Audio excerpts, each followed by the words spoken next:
doing these interviews has become like a drug for me.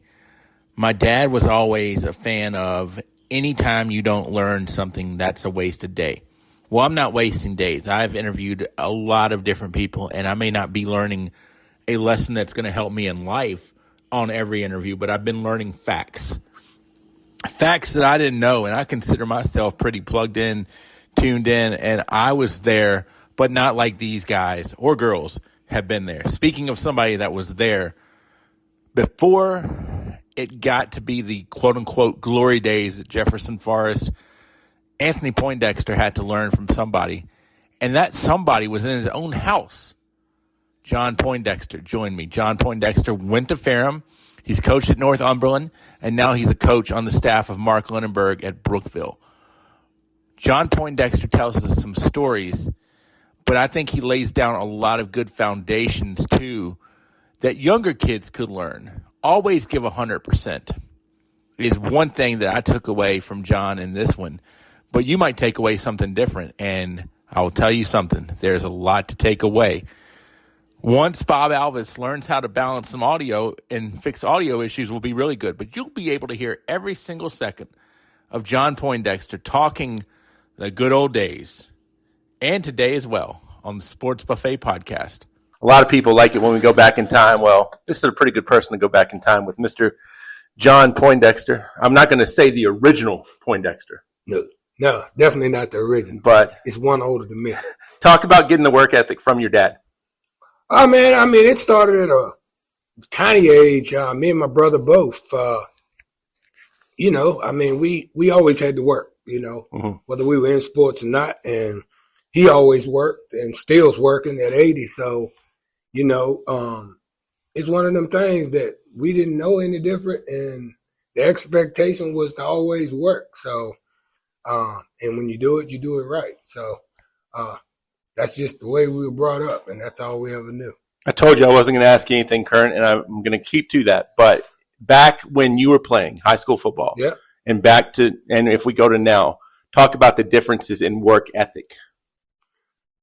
Because I got to assume, let me kind of help that a little bit. I got to assume now that if one person's not working, there might be a person on the team that can get on him. But one person maybe now not working is like 10 or 15 people not working. Right. Did you have that problem when you were growing up in high school football? Well, when I was in high school, it was a long time ago. Right. But not that long ago, because you're not much older than me. Right. But no, I don't remember. I mean, I'm pretty sure there were some kids that didn't work as hard as we did. But the masses, the good ones, we were on some good teams. Right. I was on some good teams. We all kind of raised the same way, man. Right. It was like, and it was all our way out, A lot of us weren't well off, like football was our ticket to a better life, and you took it serious as a job and a way to better yourself. And then at the end of the day, which I still go by this motto now, I never wanted to do anything that I knew my dad would disapprove of or my mom. Right. Would. So it gets back to from high school to now, for me anyways, it was always just expected, and then it was kind of out of respect for how you were raised, that's how you did it. So my mom has sisters, and she hates being compared to her sisters. Obviously, your brother, one of the greatest athletes, you're great too, but how bad was it to be compared to Anthony? I never got, in high school, I never got compared because I started over him. And you're the original. Right. In that way, yeah. He was my backup at everything. Right. And we played together in baseball, but we were opposite positions. Right. And so it was never really any comparison. Of course, after I got to college and he got good, still really wasn't a comparison because I was in college. He was still in high school.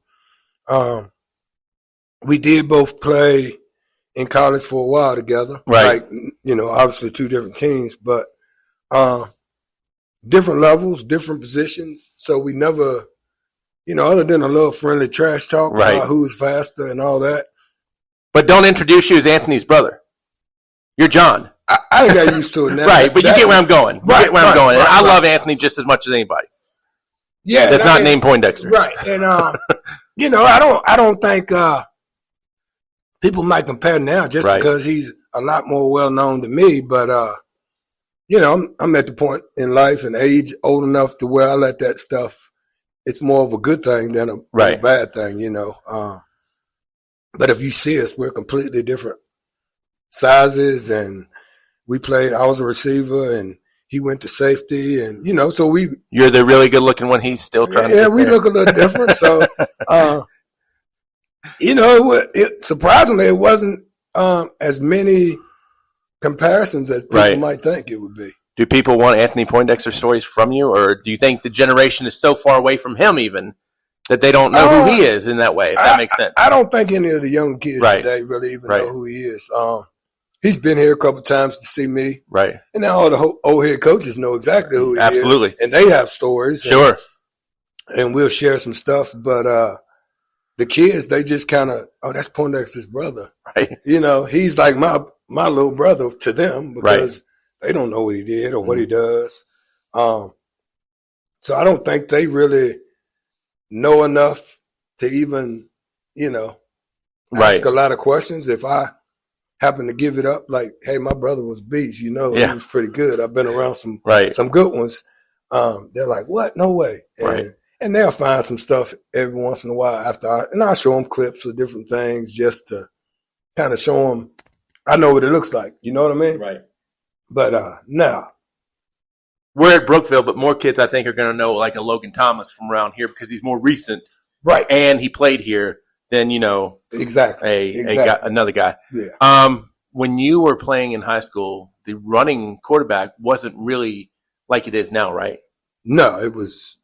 We ran the wishbone. That was what you ran. Not popular. Yep, I ran quite a bit. I ran. Was it an exciting offense for you? Because it's not razzle dazzle, but hey, John Poindexter got the ball. We Bob Christmas was a genius, man. So everybody shared the ball. Everybody got touches.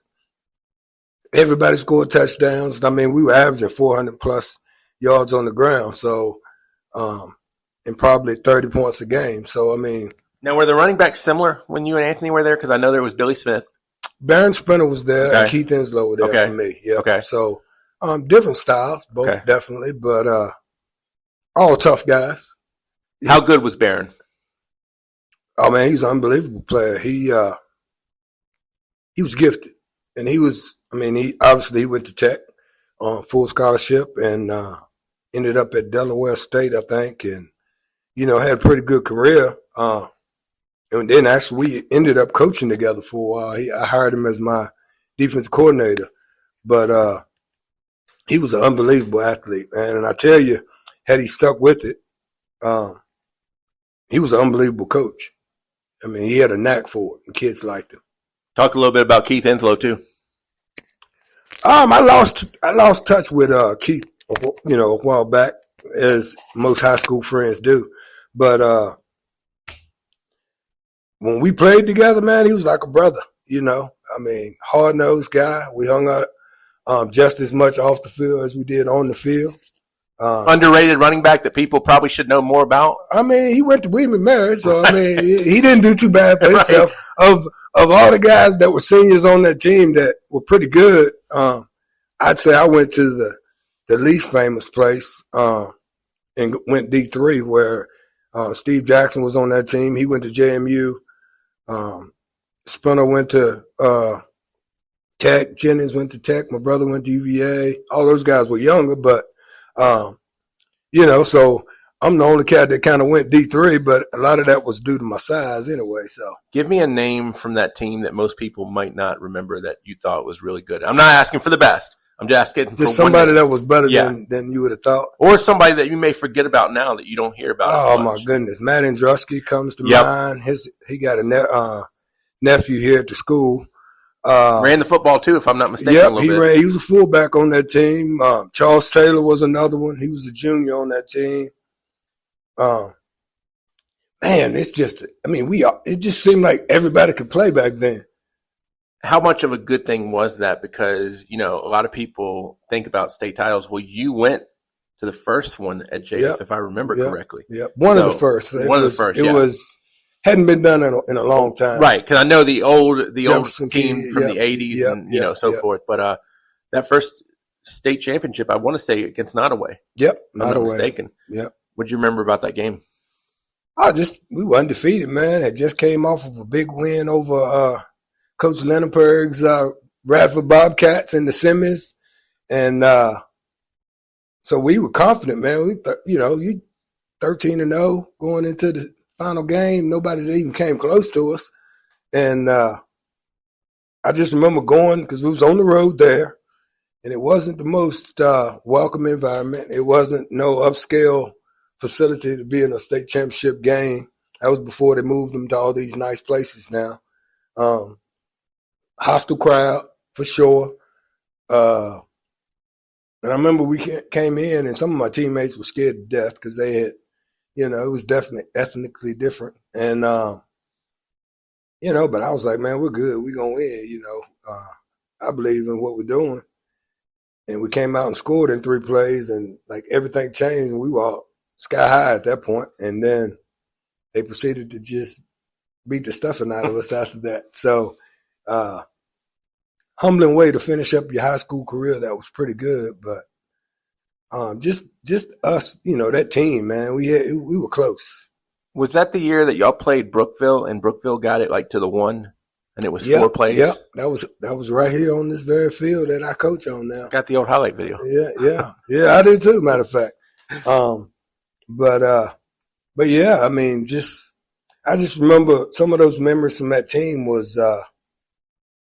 We grew up in that little white house on Water Lake Road, and it wasn't a big house, but we'd have 15, 20 kids on the team in there eating pizzas after the game, watching Friday Football Extra, and, nobody even thought to say, man, can we meet at a house that's bigger? Like, it was hot in there. We all jammed on top of each other, but that was what we did, man. It was just we were that close. First, first head coaching job, Northumberland. Am I right? My first head football job was, yes, at Northumberland. Were you an assistant prior to? I've been an assistant, a coordinator everywhere else. I'd been at VMI for a while as a position coach. How was that? VMI? Well, just being a position coach in college. It was different. I liked it, but the pressure, whole different pressure. So. What do you mean? Just you got to win there, and it ain't necessarily what you're doing, but the head man goes, you go, and that was my first time experiencing anything like that.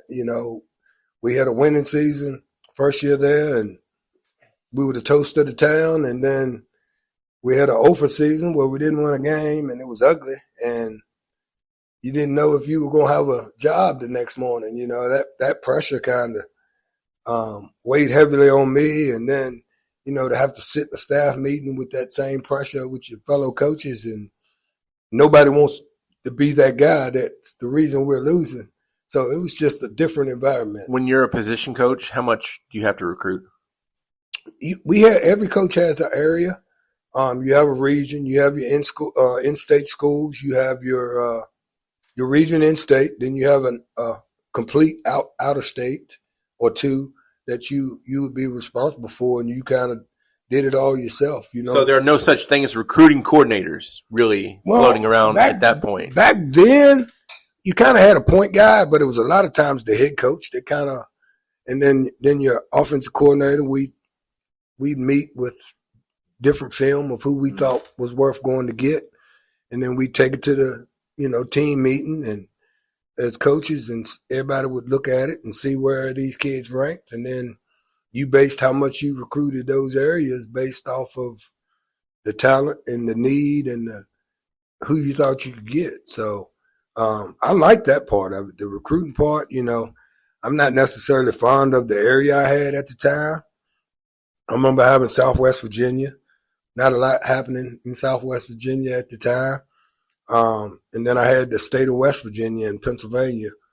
And I remember spending a week in West Virginia, just the back mountains of all over the place. You had to do the whole state and just kind of fill in your way. What was different about players then as opposed to now? One thing I would say is probably you didn't have as much spread. You didn't have as much electricity on offense. No, it was a lot of tough-nosed teams. You know, it wasn't a whole lot of spread throwing it all over the place. I mean, some teams did, but it wasn't the commonplace thing like it is now. And I don't want to knock on the kids nowadays, but I mean, they were tougher kids, and a lot of that dealt with who I was recruiting too. You know, Sure. Like VMI is not for everyone, so you kind of had to go find the tough nose, gritty, not maybe the prettiest, but. You remember Mark Hanks from Liberty, basketball coach? Yes, Mark Hanks told me because he had helped at VMI. He was an assistant at VMI too. Anytime he'd recruit, he'd be like, or guys would be like, "Coach, I'd love to come, but can you do something about that M?" Yeah, because a lot of people don't want that military. Right, and kids more so. Right, Kids, by the way. None of the kids. I mean, I could win a parent over in a heartbeat when I'd go sit in the home and give them all the great things about VMI. But then you talk to a 17, 18-year-old kid that's about to go to college, and we're talking about uniforms and getting up early in the morning and marching and parades. And Rat line is big there, and you don't get out of that. Not every kid wants that, you know. Now, athletes definitely, I ain't going to say missed any of the rat line. Right. But it was a safe haven for athletes. You know, they would do the basics, right, and then they'd hang out in the field house. They'd hang out with the coaches, you know, not only because they were football players, but that was their safe space. They could wear shorts. They could, you know, be normal a little bit. So, as opposed to sitting in barracks with the uniform on or saluting every time, you know. So they didn't necessarily get out of anything, but it definitely eased some of the life. But it didn't ease any of the rat line. So where do you go after VMI? I actually left, got out of it for a while, tried to regroup, see where I wanted to end up next, and ended up at Northumberland. Okay. Was there for 5 years. Then now are we a head coach at this point? Head coach okay, at so this you point. So I left from VMI and got a head coaching job. Okay. Left there, went to St. Anne's Belfield in Charlottesville at the time Anthony was living there. Staff, so yep. I wanted to get closer to him because he, you know, his kids were growing up, getting involved in sports. And let me rewind real quick to Northumberland. Do you remember your first game or your first practices? Do you remember the early part? I remember getting there thinking, all right, man, I'm in charge. Like, I really don't know as much as I thought I knew. But I leaned on some veteran guys that had been head coaches, and they helped me a little bit. And that first year, we took some lumps, you know. And at the high school level, you're not bringing your staff as much as you get the building. I inherited a lot of staff. I didn't know anyone there, so I was kind of going on word of mouth who they thought was good.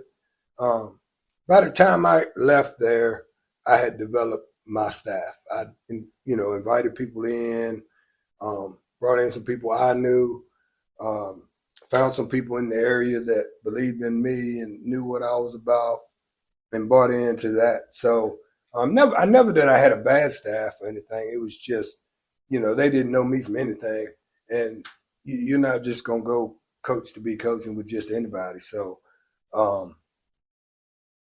yeah, it was different building the staff. Was your main sport always football? Was that the first love? Was that the love, I should say? No, I started playing baseball first. Okay. So I actually played baseball longer than football, but football and baseball are about the same. If I said to you, you could have been a professional at any sport, what would you have wanted to be a pro at? Probably baseball. Okay, so what did football teach you that helped you become a better baseball player? I think all around toughness. I think. You know, getting smacked in the face, tossed around. Don't happen in baseball, but, you know, but they're such different sports. But just the mindset of wanting to win and stuff like that, you get from both. So they both kind of fed off of each other. Was it weird to coach with Coach Christmas after playing for Coach Christmas? Definitely a little different. It was something I always wanted to do. You know, but I had so much respect for him. It was kind of like I I was scared to coach with him because, he was my coach, Right. and I think he kind of kept that mentality because he'd actually coach me when I was coaching to do a lot of things. So, it was definitely different for sure. Talk about playing for, could you play baseball like you said, JF? Talk about playing for Coach Thacker, who had been there forever. Yep. Another legend. Him and Coach Burnett. I babysit for Coach Christmas's kids when I was in high school, babysit for Coach Thacker's kids when I was in high school. So I had that love and respect for both coaches. And they looked out for me and had that respect for me and my family. So, Did being a babysitter help you as a coach?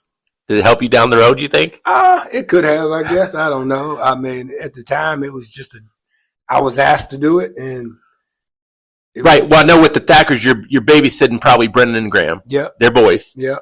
Christmases, I guess. Had a couple girls, Robbie, and some boys. Yeah. Yeah. So, I mean, take TC and Christy out of the equation, so to speak. But if you're babysitting boys, that's going to be who you're going to coach eventually. Not those kids necessarily, but you're going to coach boys. So that's why I said, did babysitting help? But I guess they were so small. Oh yeah, they were that little. time. They You're were not little at that time. Yeah. That's diaper changing age, not. It was close to it, not quite, but it was close, But I mean, they were fun. I remember those days. I mean, they idolized me, and so it was actually an easy gig. It was more of a treat for them to have me being their babysitter than anything. So I enjoyed doing it, and I'm helping out my coaches, and so it was just one of them things I did. I didn't mean to interrupt about baseball. What's a big memory that sticks out from the baseball field? I just been at Ferrum, and I went to Ferrum as a football guy. Didn't think I could play baseball anywhere. Didn't get recruited, and I got to Ferrum my first year, and some of the baseball guys knew me from high school. I was like, man, why you ain't playing? Like I didn't get recruited, and they were like, man, come on, try out. So my second year there, they talked to the coach. I talked to the coach and kind of told him, like, look, man, I'm here for football, but if I can help you, obviously I want to play, but if I ain't going to play, there's no need me, taking away from football. And Ferrum's D3. It was D3 at that time. At the time. I mean, if I said to you, name me the number of D1 players that play two sports and name me the number of D3 players that play two sports, D3 is going to win. Every time, I would think, because you're asking for more people to play in the D3 realm. You know what I'm saying? More people are going to play football, basketball, or basketball, baseball, or football, baseball. And if you're recruiting, Charlie Ward, normally he's going to play one. I know he's a different animal, but normally. It's probably more because there was probably 3 or 4 guys that had done it before me. There was definitely some football guys that had played baseball. They were seniors when I got there. None of my football teammates played. I think one kid came in later in my career that tried to do both, but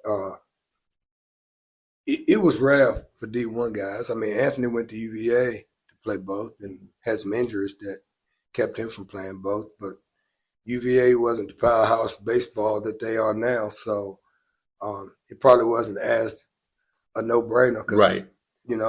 Anthony got drafted out of high school, so to get that kind of talent at UVA to play baseball would have been a plus for them. Did you get drafted out of high school? I did not. There's my point. You're good enough to play two sports in college. You weren't drafted out of high school. Maybe, I guess it was Abe Naff. Yep. Maybe at the time he didn't know how good John Poindexter was from it's not like he inked a, right. It's not like the major league team called him. Right. So I'm going to still stick with my D3. You're going to have more two sporters. High school, back then at least, yeah, you were playing 3. You were playing 3. Especially if you were a good athlete. If you were a good athlete, you were playing 3 sports. Was it fun playing basketball? No. Well, I actually started in wrestling. Okay. I didn't think I was good enough to play basketball. And then after my freshman year, I actually won the district as a freshman in wrestling and realized, man, this is kind of nasty sport. I don't like this too much. And I hit a growth spurt, and that would have put me in a different weight class. And all What were you that. wrestling at when you were a I freshman? was wrestling 103 as Okay. a freshman, yeah. Now, was Mr. Mello coaching at that point? He was there at that point. So my whole point is your football coaches normally are going to coach wrestling. It Yep. can be maybe back then Yeah. an easier sell, Coach Serball was one of the coaches. He was a football guy, too. but normally your basketball coaches aren't coaching football, Right, if you get where I'm going. right. So didn't like basketball, wrestled, but said, maybe it's not for me Let after me try getting this basketball twisted thing. around. I always made the team, but I never was an impact guy.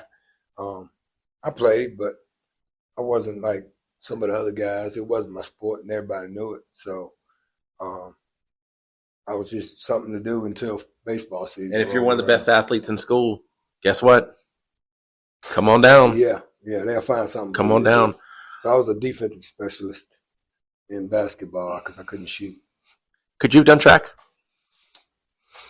I never had much interest in track. Mhm. Never had much interest in it. And it was during baseball season, and I love baseball. Right. So I didn't want anything.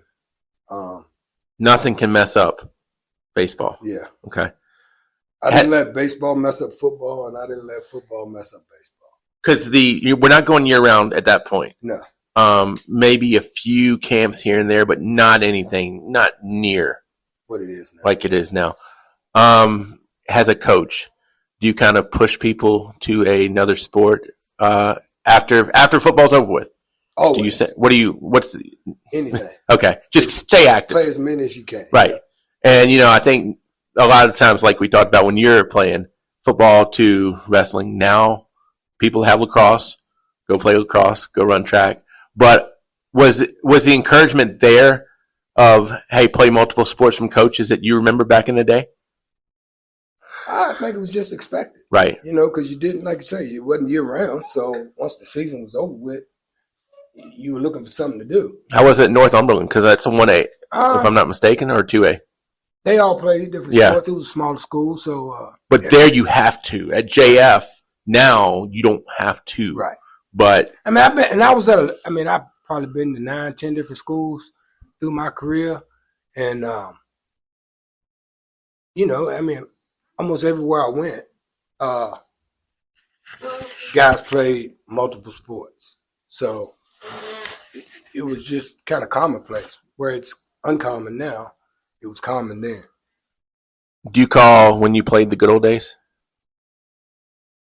I would, but Anything stick out from the good old days just that you fun. can tell? Just fun, man. We won.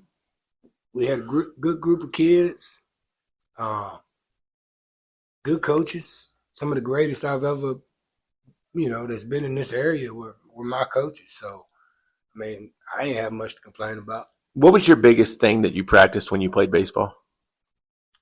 Because a lot of people talk about hit off a tee, hit off a tee, hit off a tee. I would assume we hit off the tee. But it's not a memory that is They ingrained in stick you, out bad much. or good. BP. Right. That's about all I remember is getting practice cuts on the field or in the cage or wherever you could get them. What was your big thing football-wise that you remember in terms of either a drill or a conditioning? It was a lot of conditioning. Right. But, I threw a lot, They ain't putting John Poindexter in that prod drill. I can tell you that. No, and I got protected a lot as I got older. I didn't have to do much hitting. But I remember hitting a lot. You like to do the hitting more than being the hittee, obviously. 100%. Does any hit stick out in your mind? I didn't tell you I was going to give you all these hard memory questions. No, the hardest hit I think I ever saw was my brother hit somebody as a 10th grader. From Liberty, right? From Liberty. Yep. He messed that guy pretty bad. Hardest hit I probably ever took in my whole career. I was playing on the JV team in college, and Maurice Anderson ended up going to UVA, was at Fork Union at the time. And we went down to Fork Union to play those guys, and we ran the option, and he knocked me unconscious. And I just remember waking up on the side like, what happened? And it was one of those, I've never been hit like that before in my life or ever since. And I've been hit, but nothing like that. And back in the day compared to now, and you're lucky because I'm staring at the thing that says Miss Pyatt, and people like athletic trainers are much, I think, more focused now on the concussion. Back then, you got your bell rung. Yeah. And it wasn't all this. Keep going. Out for, get a sip of water, get yourself back together, and going back in. And you may not know which way is up. No, not then. You didn't want to sit out though, so you just went on back out there. How you doing, John? I'm fine. Yep, I'm fine. And you're back out there. Right. So, now, are you really fine? Maybe not. Probably. What's your answer?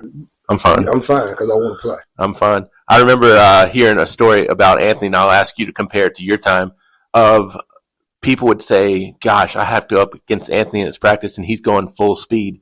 Talk about the importance of going full speed in practice, because my thing is, if you go in full speed in practice, it's easy to go full speed on Friday nights. Right. I mean, everything you do in practice pretty much translates to Fridays. Like, you can't do anything halfway during the week at practice and then expect you to be great at it on Friday when it means something. Was there ever a guy or guys that you saw that you're like, man, these are going to be beasts in practice just because they practice so hard that it makes hell for the other guy on the other side?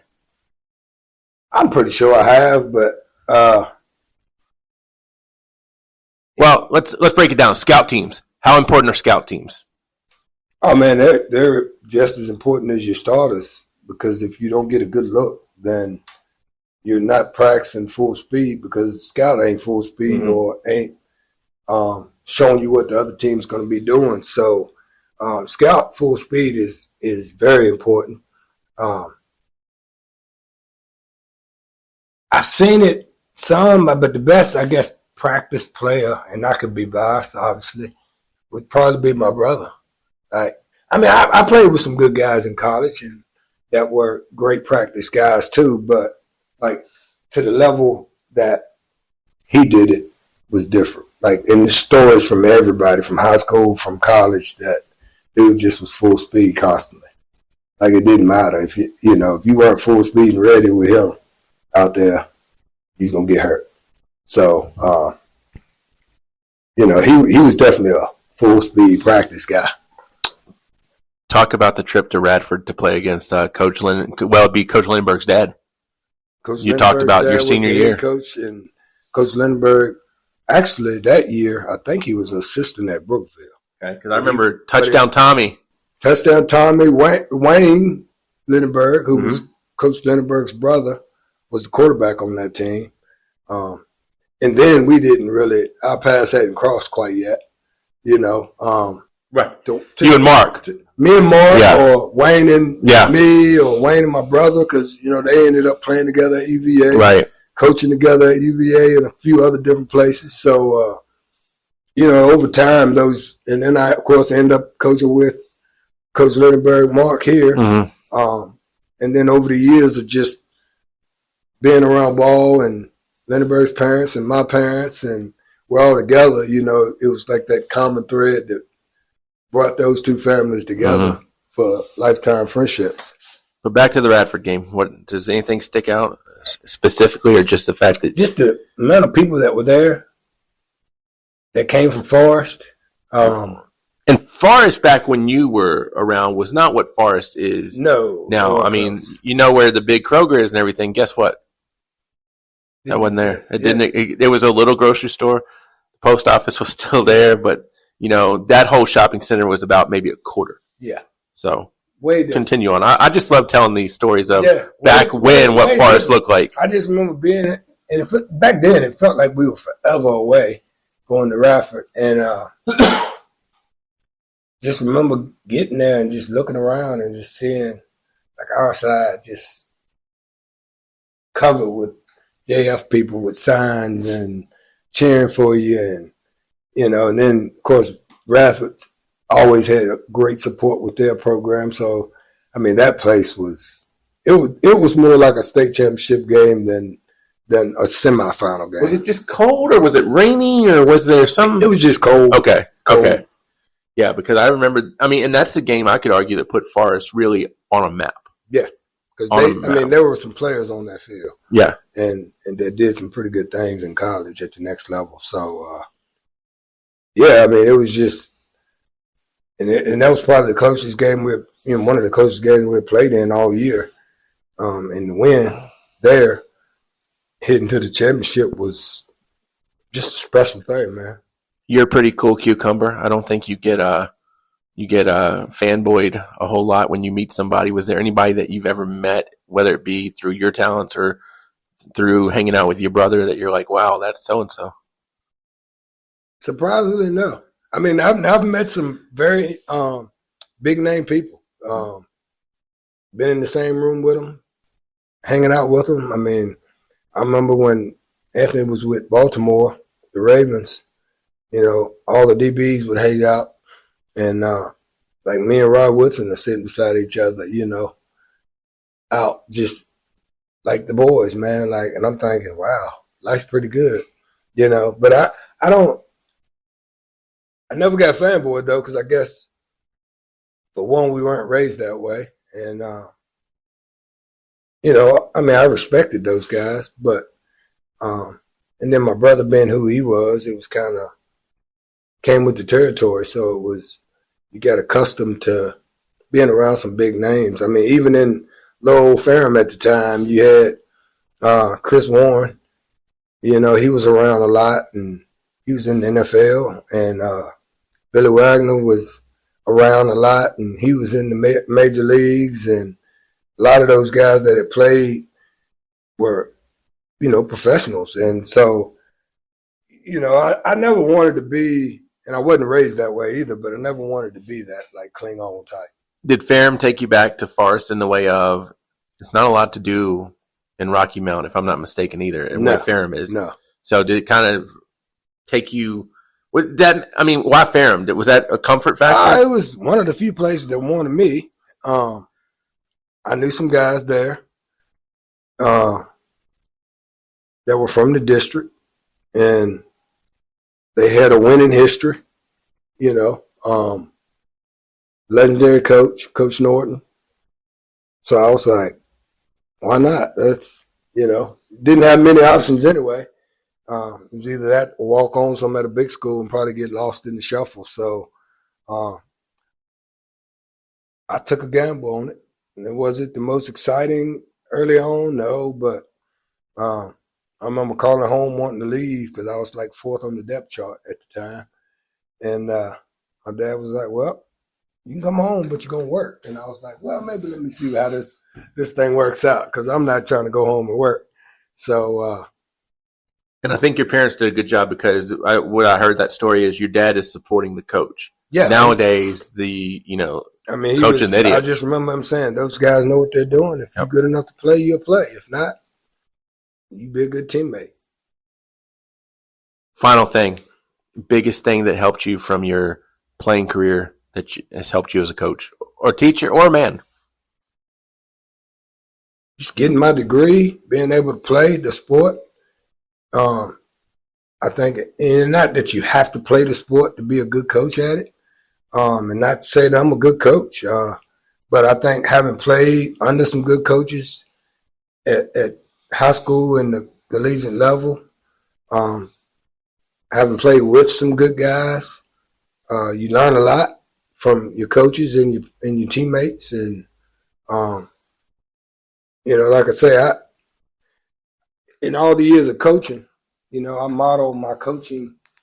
Of course, I put my personal spin on it, but the things that I got from Coach Christmas and Coach Norton and Coach Thacker and Coach Naff, they kind of make you who you are, because, you grow up as a man during college. So, and we didn't even talk about assistant or position coaches, but the head coaches, if you're the guy, which you were as a quarterback especially, and the main guy knows who you are. It's not like, you're 80 people there. Right. And the head coach might not know you if you're 76. Right. He knew who I was. Right. And, I had some great position coaches too. Sure. But, they change a lot. And I'm not trying to knock any of those guys, by the way, at all. Yeah. But Eddie Burnett was assistant coach forever, and he was just as important as Coach Thacker was. Marvin McGinnis and Coach Mello and Coach Calderon and Coach Landis, all those guys. They were assistants with those teams. And, they all were just, in my eyes, were top-notch guys. And the head man here will tell me that his assistants are making just as much of a difference as he is, too. So I get where you're going from that. The assistant coaches are very, very important. Well, thanks for the trip down memory lane. Yeah, man, thank you for taking me down there. I hope I remembered enough stuff correctly and didn't misstate any information. Hey, the thing I always say is it's the way you remember it. Right. It's not, if we want to do a history lesson, we can read from the book. Right. But this is how John Poindexter viewed it, because guess what? You lived it. I didn't. Right.